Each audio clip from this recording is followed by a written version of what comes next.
গরুর মাংসের দাম রোজা আসা উপলক্ষে গরুর মাংসের দাম কমছে, আমরাও খুশি, ক্রেতারাও খুশি। কিন্তু খালি গরুর মাংসের দাম কমলে তো হবে না, সব জিনিসের দামই কমতে হবে। যে জিনিসের দাম যেমন জিরা 400 টাকা কেজি ছিল আপনার 1 মাস আগে, সেই জিরা কেজি 1100 টাকা। তা কোন জিনিসটার দাম খালি গরুর মাংসের দাম কমাইলে তো হবে না, খেজুরের দাম কমাইতে হবে, সব জিনিসের দাম কম করে কমাইতে হবে। রহমতুল্লাহ, পবিত্র রমজান মাস, আর এই রমজান মাসে দ্রব্যমূল্য ঊর্ধ্বগতির বাজারে গরুর গোশত যে অল্প দামে বিক্রি হচ্ছে, এটার জন্য বাঘেরহাটে আসলাম। আসার পর দেখি সত্যিই 665 টাকা দরে বাঘেরহাটে গরুর গোশত বিক্রি হচ্ছে এবং কয়েক কেজি গরুর গোশত নিলাম, নিয়ে ছেলে সন্তান এবং পরিবারকে নিয়ে ইনশাআল্লাহ ভালোভাবে খাওয়াতে পারবো। আর শুধু এই দ্রব্যমূল্য ঊর্ধ্বগতিতে শুধু গরুর গোশত সহ আমি চাইবো যাতে প্রত্যেকটা জিনিসের যাতে দাম কমে, এটার জন্য আমি সরকারের কাছে বিনীত অনুরোধ করব। আর এবং এই গরুর গোশতের দাম যেন এভাবেই রমজানের পরেও যেন বজায় থাকে এবং প্রত্যেকটা জিনিসের দাম যেন এরকমের নিম্ন গতিতে থাকে, এটা আমি আশা রাখছি। আসলে ভাই গরুর গোশত প্রায় 100 টাকা কমছে, এটা তো আমরা খুশি। এখন এইটা যদি সব জিনিসের দামই কমে, তাহলে তো আমরা সাধারণ মানুষ যারা আছি, আমরা যারা নিত্য প্রয়োজন জিনিস প্রতিদিন কিনি, এটা তো আমাদের জন্য অনেক সুবিধা। কিন্তু এগুলো যদি সরকার মনিটরিং করে, যারা আছে বাংলাদেশের কর্মকর্তা, যারা যদি মনিটরিং করে যদি দাম কমাতে ব্যস্ত, তাহলে তো আমাদের জন্য সবার জন্য ভালো হয়।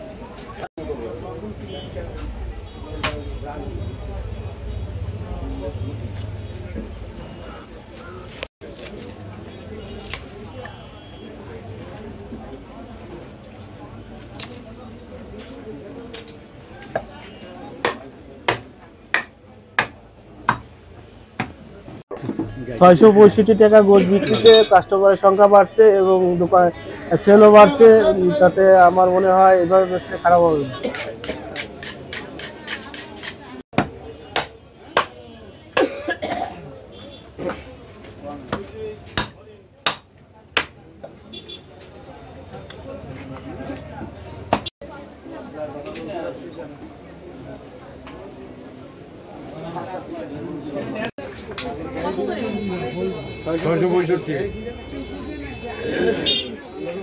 দাম কমে গেছে।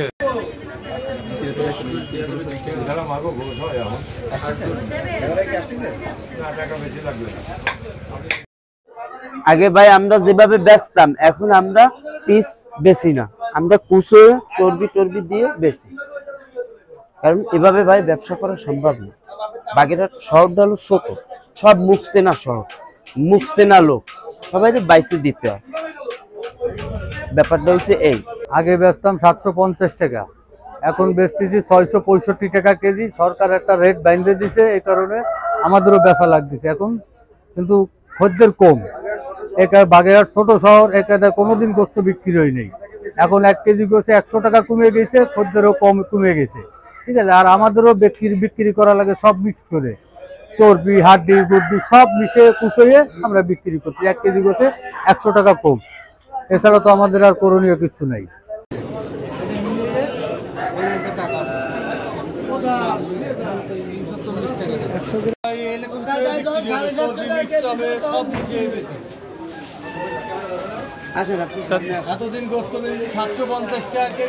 দীর্ঘদিন পর 665 টাকা করে মাংস কিনতে পেরে আমরা অনেক খুশি।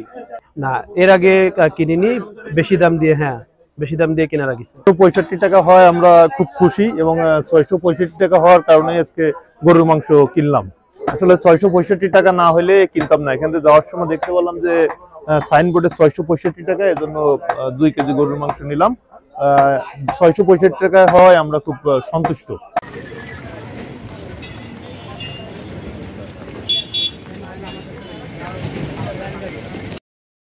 যে সময় যেরকম কেনা পড়ে সেই রকম আর কি বিক্রি করছিলাম। এখন এমপি মহোদয় কালকে রাত্রে আপনাদের একটা রেট করে দিছে 665 টাকা করে, সেই রেটেই এখন বিক্রি করতেছি এবং সেই রেটেই বিক্রি হবে। শেখ তন্ময় শেখ এই রেটেই করে দিচ্ছে, সেই রেটেই বিক্রি হবে। না, এখন এই যে এই যে এখন বোঝা যাচ্ছে না, কিন্তু এই যে বেচা কেনার পরে আজকে রাত্রে বোঝা যাবে যে আমাদের লস হলো না লাভ হলো, আমাদের লস হলো না লাভ হলো, এই যে আজকে রাত্রে বোঝা যাবে। এই রেটে তো কোনো সময় বিক্রি হয়নি। আমরা একটু কম দামে বেশি দামেও বিক্রি করেছি, অনেক সময় এর থেকে কমেও বেশিছি, অনেক সময় এর থেকে বেশিও বেশিছি। তাই সেই হিসেবে আমাদের এভারেজে যাইয়ে সীমিত কিছু লাভ হয়তো দেখা গেছে, কিন্তু এই রেটে কোনো সময় বিক্রি করিনি আর এই রেটে কিনতেও পারিনি। এখন যদি আপনারা আজকে বিক্রি করতেছি এমপি মহোদয়ের নির্দেশে, আজকে কেনা বেচা শেষে লাস্টে দেখা যাবে যে আমরা লাভে না লস, এই যে আজকে বোঝা যাবে। কোনো নদী দপ্তরের সুযোগ্য মহাপরিচালক আমাদের রমজান পূর্ব বাংলাদেশে যেসব যৌক্তিক মূল্য আছে, আমাদের নিত্যপণ্যের যে যৌতুক মূল্যটা সেটা নির্ধারণ করে দেওয়া হয়েছে এবং এই যৌতুক মূল্যে গরুর মাংসের বাজার দর 664 টাকা 39 পয়সা এটা নির্ধারণ করা হয় সরকারিভাবে।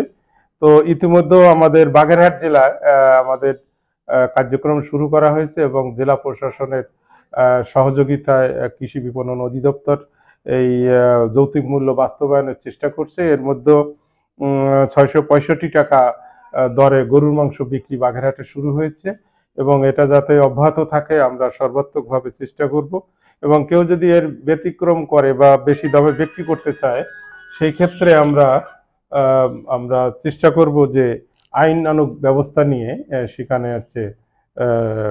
কার্যক্রম গ্রহণ করা। না, আমি আর আবু তালেব আছি।